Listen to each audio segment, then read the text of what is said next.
wipe this. Okay. Are we good? Greetings, everyone. Welcome. We're gonna get started. Today's word of the day. We're gonna get started with the word of the day. Oh my goodness. Uh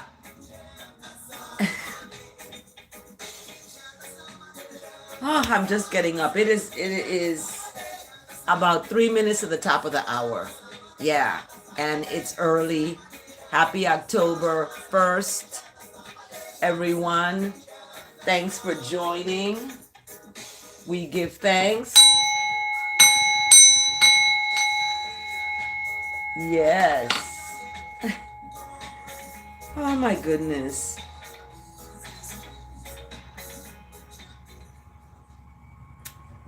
Thank you so much for joining. This is your wonderful hostess.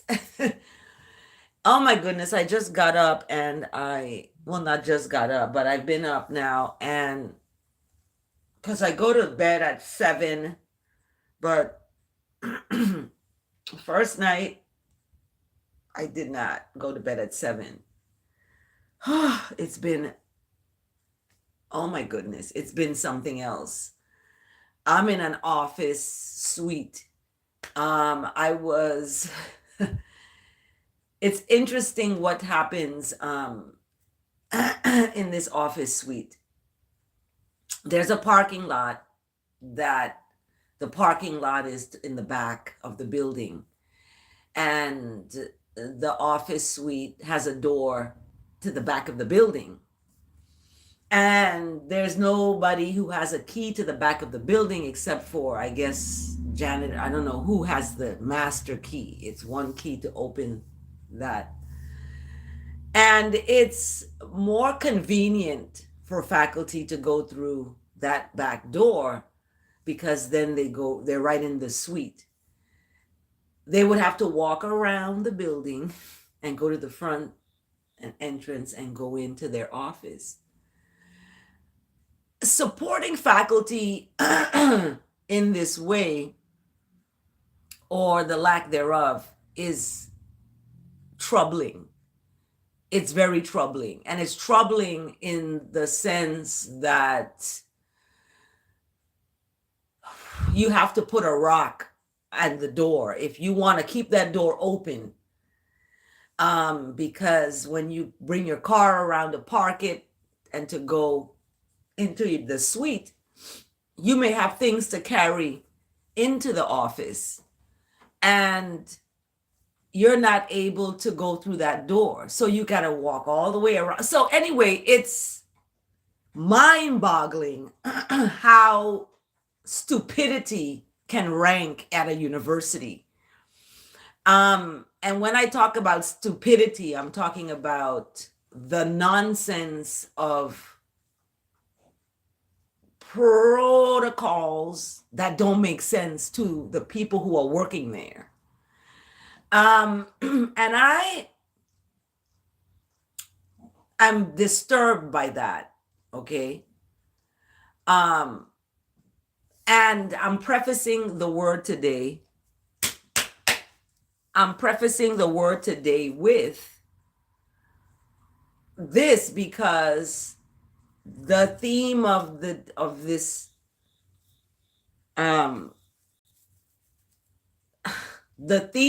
my dog is over there licking, and it's just disturbing. You need to stop. Just lay down. Stop that.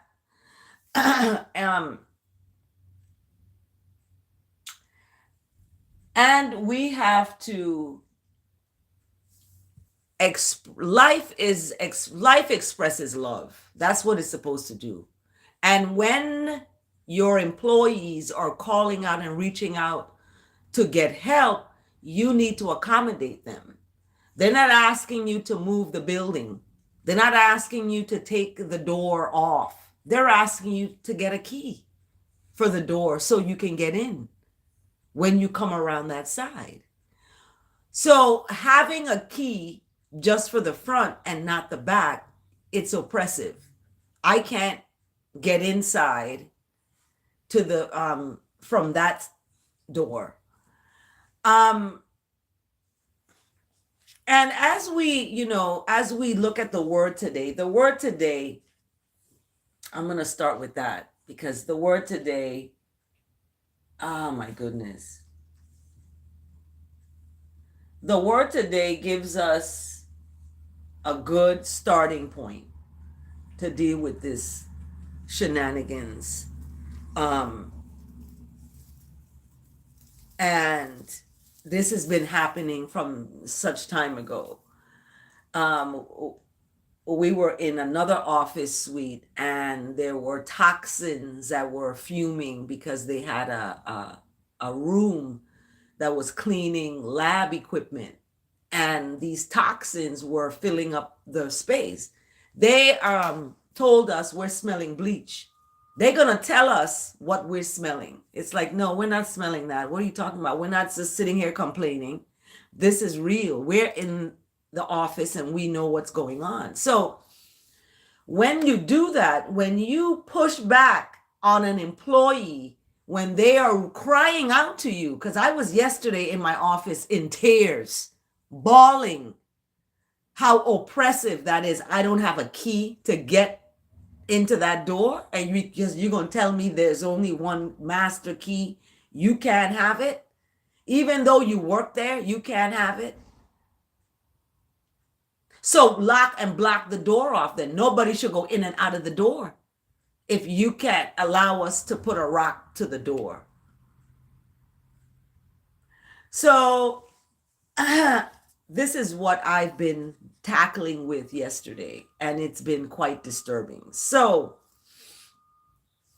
I am going to start with the word today, and the word today is being brought to us by Acts, the book of Acts, chapter 17, verse 28.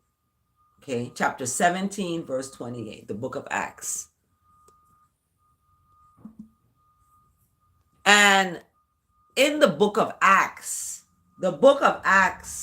speaks of in righteousness we live and move and have our being, our physical being, righteousness, goodness, mercy, and love, kindness, humility, integrity.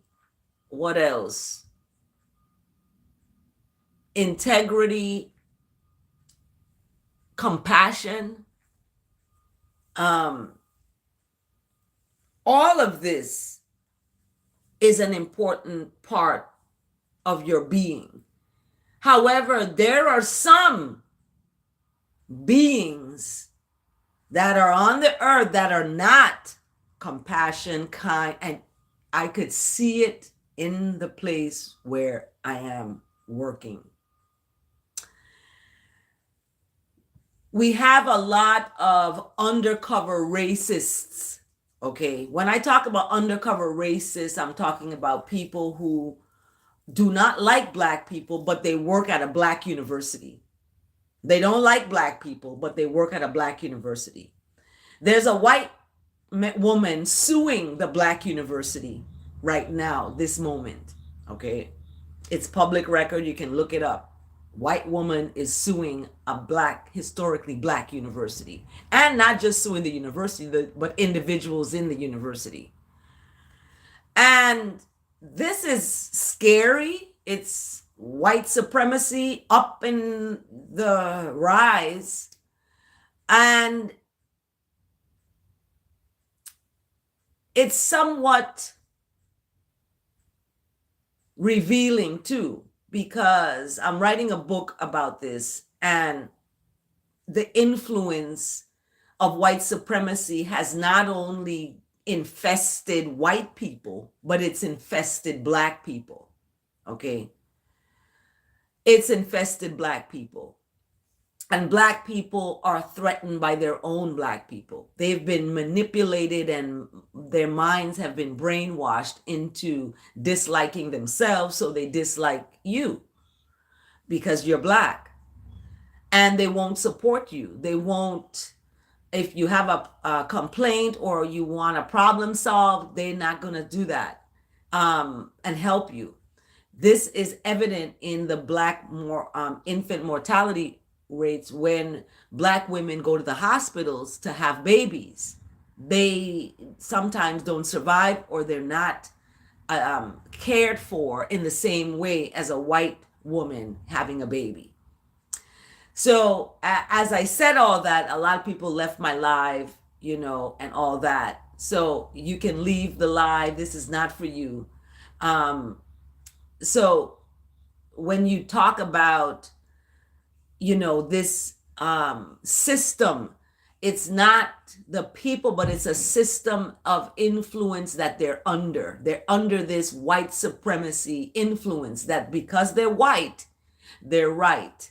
Because they're white, they have a space that they can do whatever they want. That's why it backfires. White supremacy backfires. Ellen Greenberg, who was murdered by her white fiance, he got off and he said she committed suicide. She was found with stab wounds in her back, just stabbed and beaten up. And they said she committed suicide. So white supremacy showed itself there with the white male dominating his story over the facts of the person who is not alive anymore to tell their side of the story. So it's not my place to judge. However, I'm going to look at what is going on in the big picture. And that big picture is telling us we've been fooled. You've been hoodwinked. You've been bamboozled. You've been run amok. And the chickens are coming home to roost. And you send your chickens out in the day. What did Malcolm talk about? Okay. Marcus Garvey, Martin, the 3M. Okay. Isn't 3M a business? They have Post-its, 3M notes. Yeah. Marcus, Malcolm, and Martin. And don't forget Makonnen. Okay, Makonnen. So I have people in my circle that don't even look at my live. They don't tune in. They don't support what I'm doing. Nothing. I'm looking for investors now for my Black Mermaid. And I'm putting together an entire, package to get supporters on board. This is how much you're going to get for every unit that's sold till your investment is paid back. And you can get royalties in perpetuity for your family off of the Black Mermaid revenues from that. So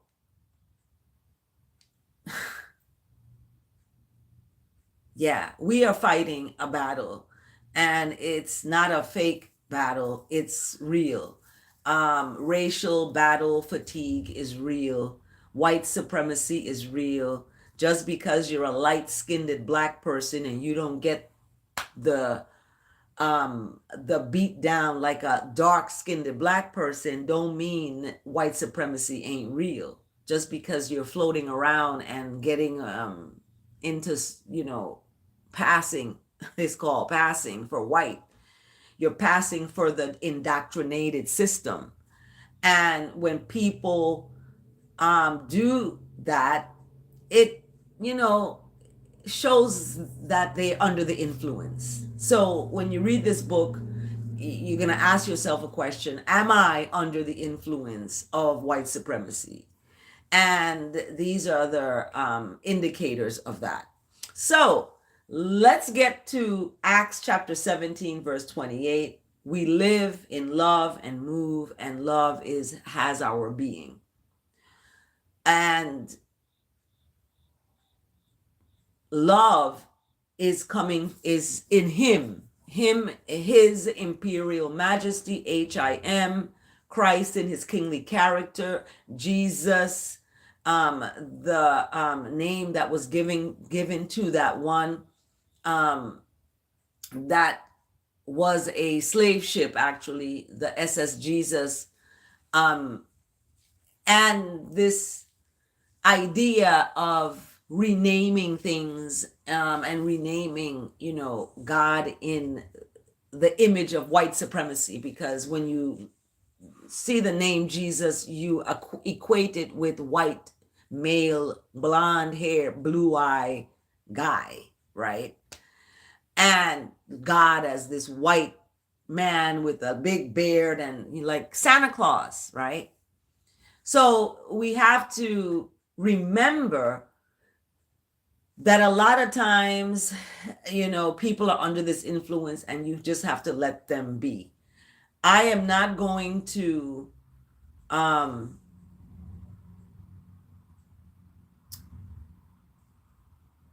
not going to enter that building in my office suite in that way, period. That's not going to happen. And I'm not going to park my car around there. I'm just going to have I'm going to be very cautious of my goings and comings, and I may even have my virtual office hours in my office, in my home, and not even go there. I have things there that I have in my file, that I have. So I'll have to work on projects in a certain way. Anyway, all of that being said, let's get into the word today. And the word today is life. Life. What life are you living? What life are you giving? The word of the Word of the day. It's the word of the day. It's the word of the day. It's the word of the day. Word of the day. Word of the day. So we have the word of the day. The word of the day, life. I had to just get somebody off of here. Bye. Life.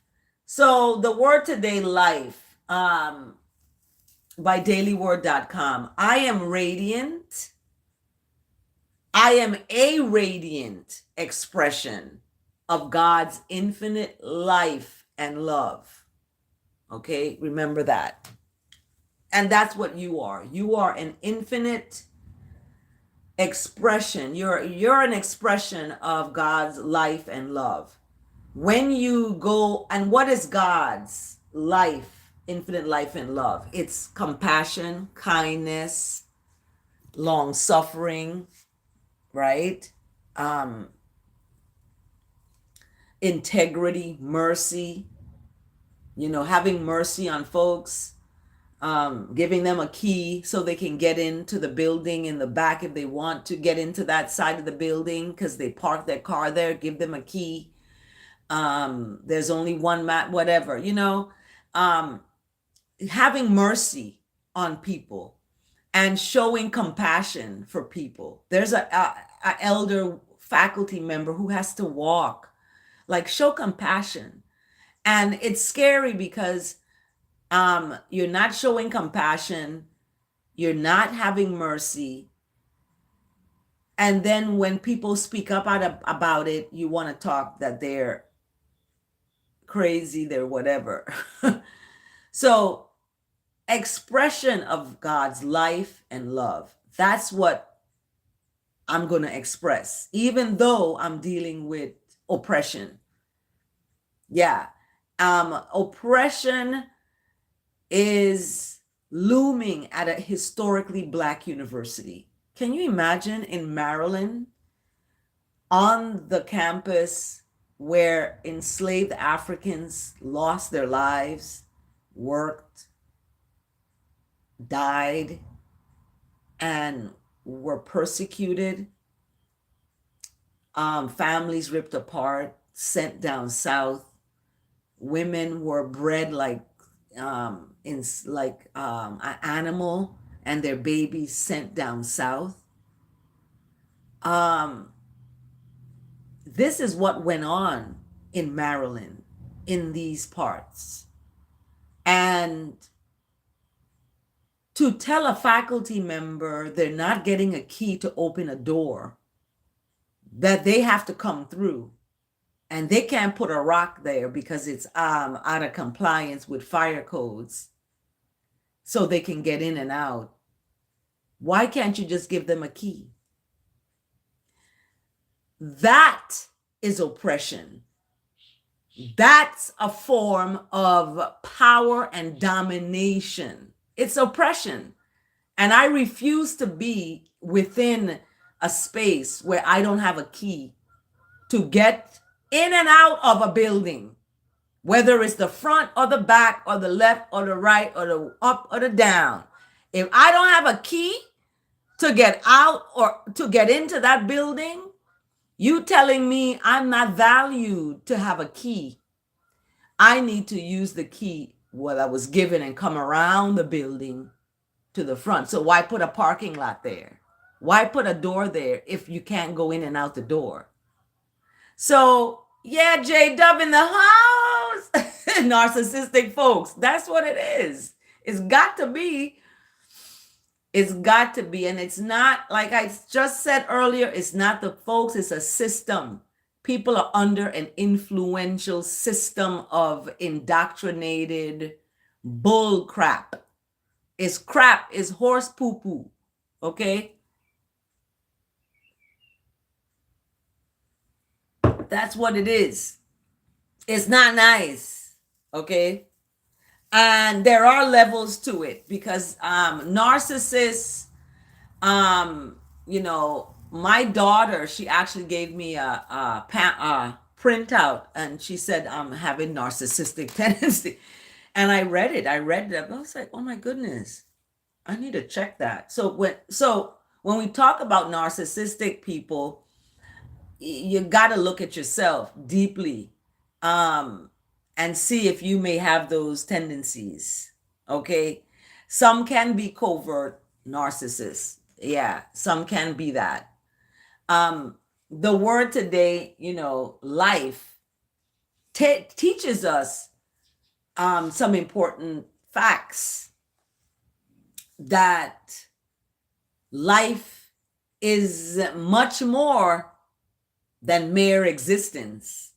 Life is the expression of God's infinite presence within I and I, meaning you and me. Life is eternal. Okay? My dad passed away, his life physically gone, but his love is eternal. His life is eternal.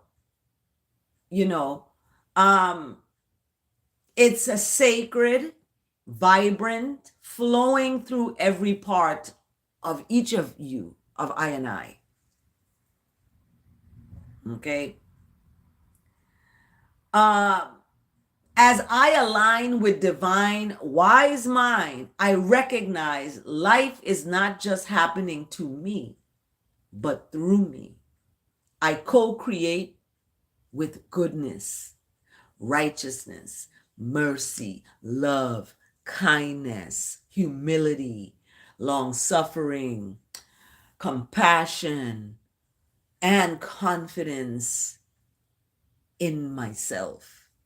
Yes, I co-create with that, with those, shaping my experiences with my thoughts, beliefs, and works, my actions. You know, what you think, what you speak, and what you do. Please let it all be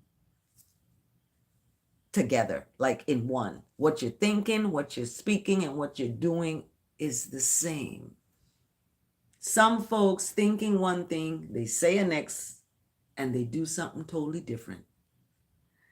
Don't be like that. That's a confusion, and that is white supremacy. White supremacy is about that.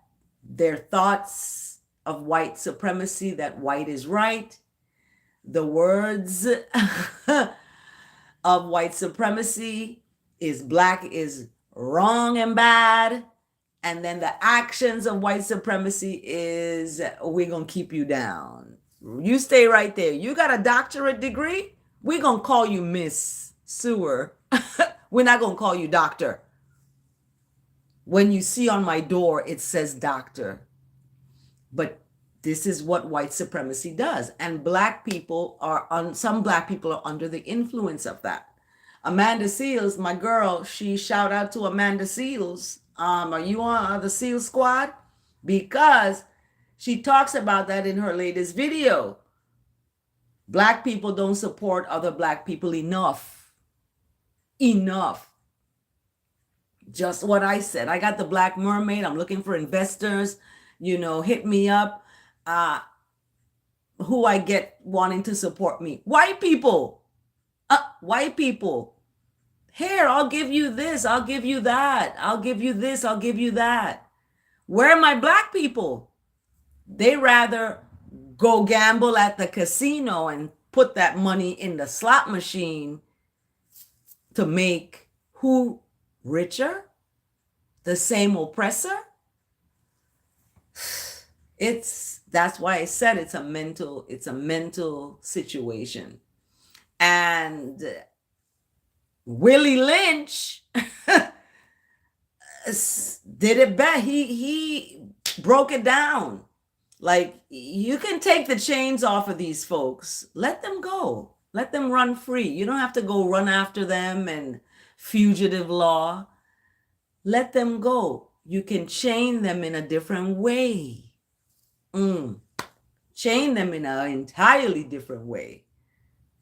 Okay? So life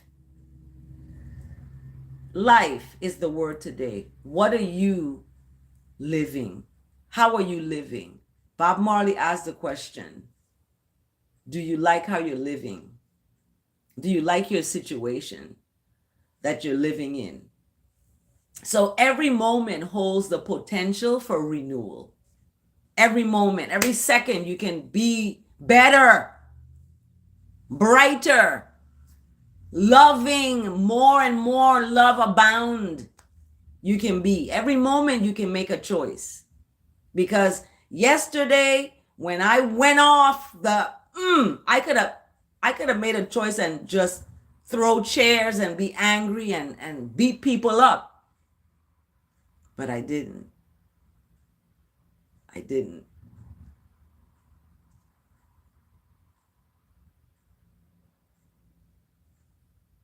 That anger, that fight, that resistance of oppression that I exhibited yesterday, because I know some of the folks, my colleagues listen to my live, so they're going to hear it.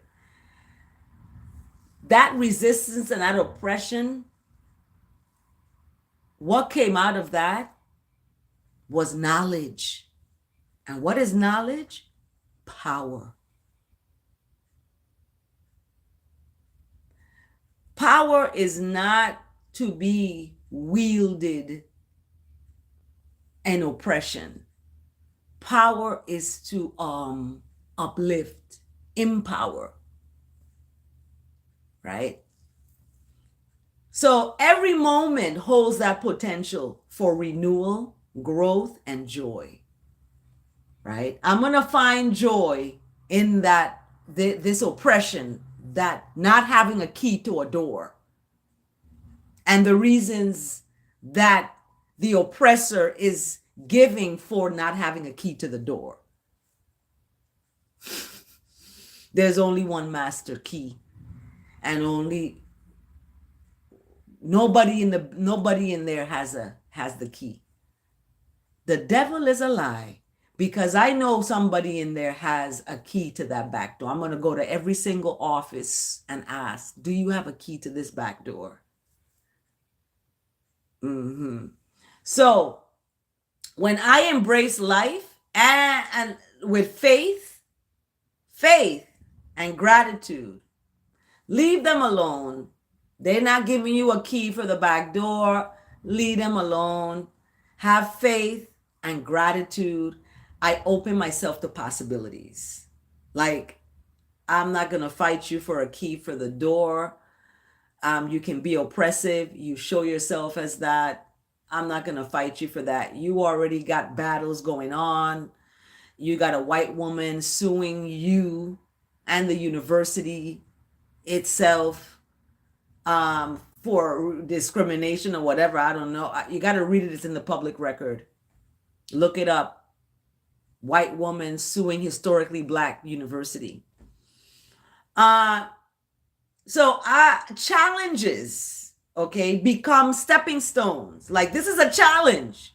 You don't have a key for the back door, even though you park in the back there. You got to park in the back and walk around, or park out in the front and walk miles. We're going to inconvenience you. We're going to put challenges up on you, okay? But these challenges become stepping stones, and each day becomes an opportunity to express more love, more tranquility, and more creativity. So life is a sacred gift, and I'm here to live life fully. It's a sacred gift. You not giving me a key to the door to get in the building from wherever I want to get in the building from is not going to take away that fact that life is a sacred gift. And your oppression is not going to cause me depression. I am going to look at life as a sacred gift, and I'm here to live life fully. As I affirm divinity, divine being, according to Acts chapter 17, verse 28, in him we live and move and have our being. Okay, I don't know what white supremacy is living in. White supremacy lives in a satanic place of deaders. Dead. That's it. Eating the dead flesh. Eating the dead flesh. They come in the office suite with their crock pot full of dead flesh. Gross. Absolutely gross. But they're white. They can do that, right? They got that white supremacy privilege. They can lock the door when they want. They can take away the key. All of this, right? So I am going to affirm within all of that oppression, my divinity. I'm not going to show my heirs, in other words. Yes, I slammed my door. I was up. Yeah, I can slam the door. I slammed the door so hard, the concrete shook. Yeah, it did. Some stuff must have fell off the walls because I was responding to oppression that I was feeling. You're not feeling it. Who feels it knows it, my brother and sister. You are not feeling it. I am feeling it. Black people who light skin may not feel it as much as black people with dark skin, because we live in a society, it's based on colorism, okay, sexism, racism, all the isms, okay? So I embody the boundless, beautiful expression of life itself. Yes, indeed. Life itself.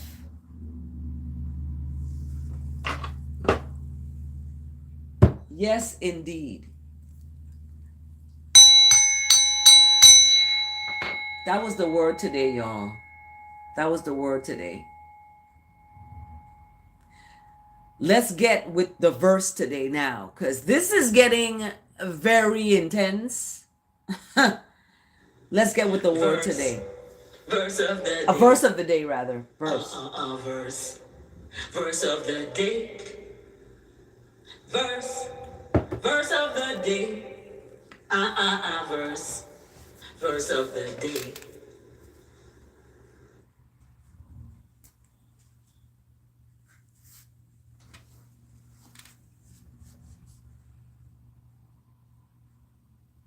The verse of the day is coming from Philippians.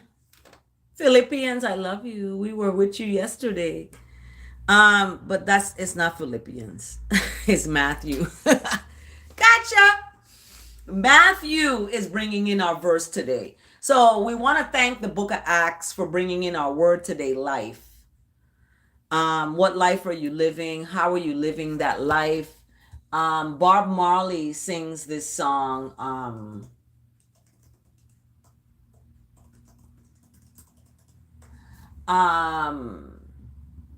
Open your eyes and look within. Are you satisfied with the life you're living? Okay, so Bob Marley is calling people to look within. Look within, and ask yourself, are you satisfied with the life you're living? And this is from his song Exodus, okay, movement of the people of God. So there's a whole AI about this song. Okay, when I pull it up in it's a whole AI about this song. Marley prompts people to honestly assess their lives rather than accepting complacency. It says personal responsibility. The song suggests that individuals have the agency to make changes and find satisfaction and authenticity. The quote encourages living a life consistent with one's deepest values and aspirations. So you're not living as a slave or enslaved to a society that is oppressing you, and you're part of that oppression on the side of the downside. You're being oppressed. Either you're being oppressed or you're oppressing someone. So when I teach in my class, I don't sit in an oppressive situation where there's a student in the teacher's hair and the student is down here. No, we're gonna be on an equal basis and have that equal discussion.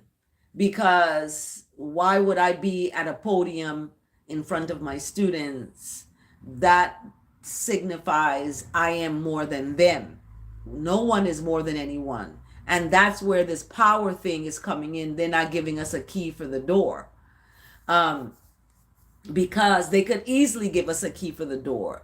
Just the faculty who is in that suite can get a key for the door, right?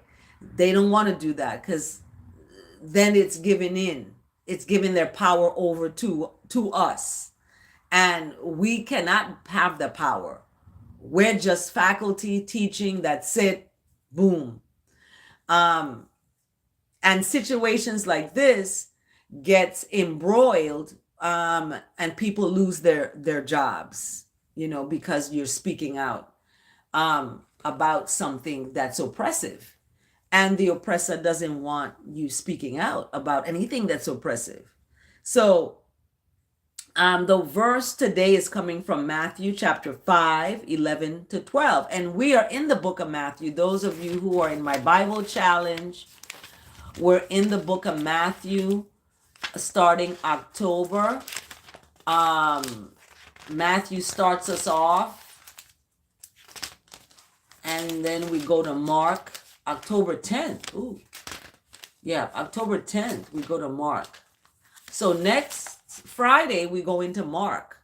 But we're in the book of Matthew, and Matthew chapter 5, verse 11 to 12 states, "Blessed are you when people insult you, persecute you, oppress you," not giving you a key to the door, "and falsely say all kinds of evil against you because of doing the right thing."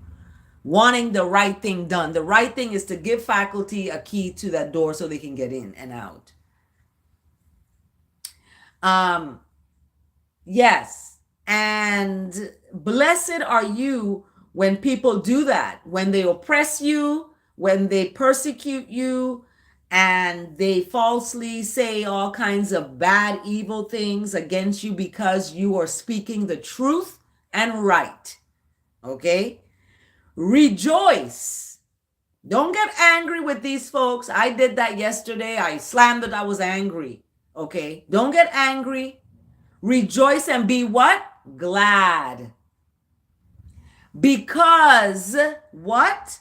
Great is your reward in righteousness. It says in heaven. Your reward in heaven. However, heaven is right here on earth. So great is your reward, period. Whether it's in heaven, on earth, wherever it is. But you know, the scripture is going to tell you, because it's white supremacy that translated this. So they want you to suffer, be persecuted and oppressed, and be glad and happy about it, because you're going to die one day, go to heaven, and you won't have to deal with it. And then the people who are oppressing you, they get rich off of you. That's not how it's supposed to work. And that's not what Jesus is talking about. Matthew, Mark, Luke, and John were into the New Testament. I'm not a Bible scholar, and I don't commit myself to being one. I'm a student of the scripture. And when I read this, it tells me that somebody messed with the words, and somebody wanted to oppress. Somebody wanted to persecute. They wanted to insult. And they wanted to do this with you taking it and being glad about it and waiting to go to heaven. And in that story, we have leaving the body to go to heaven. No, wait, whoa. So I got to be a slave and work for you and be oppressed by you, and then wait to leave my body and be free? That's when no, you are free right now. You have the choice to be free, to pick up your Georgie bungle and be free and get out. Get out. There's a movie about that, Get Out, right? Look at that movie. It's a lot of hidden things in there. But in Matthew chapter 5, verse 11 to 12, rejoice and be glad, because great is your reward when you are joyful and glad and laugh at people who are oppressive. Right? For in the same way that these people are oppressive, right? And they were oppressive to people before you. That's what they were doing before you. They persecuted folks who came before you too. Your ancestors. They call them prophets who were before you. These are your ancestors. However, the script, white supremacy, says your ancestors are evil, they're witchcraft and all this stuff. But then they build pharmaceutical companies. And what does pharma mean? What does pharmaceutical mean? It means witchcraft. It comes from that word. So they're the ones who are the witchcraft and the obe and the voodoo workers, the evil. And they interpreted ancestral Africans as evil, when in fact they're the ones they project onto the oppressed. That's the only way they can be successful in the oppression. So that is our verse today. And I know I unpacked a whole bunch of things. And in unpacking this, it is deeply motivating to see how oppression works within a university system that is a historically black university system, and how white supremacy is a real thing, and it's a disease. It's a serious disease. White people aren't a disease. It's the supremacy of thoughts and beliefs that hold that, and the actions behind that, that shape that to be a reality for the society that we're in America. Okay? So, what are you going to co-create with? Righteousness, right? And that should shape your experiences with your thoughts being righteous, your beliefs are righteous and moral and good, and your actions are that way. So every moment holds the potential for renewal. Today is the day that righteousness has made, and we have a potential to be righteous as the day righteousness made. Give thanks for this day, and I will see you next time. Chanta Sama Day, everyone. My mama's calling.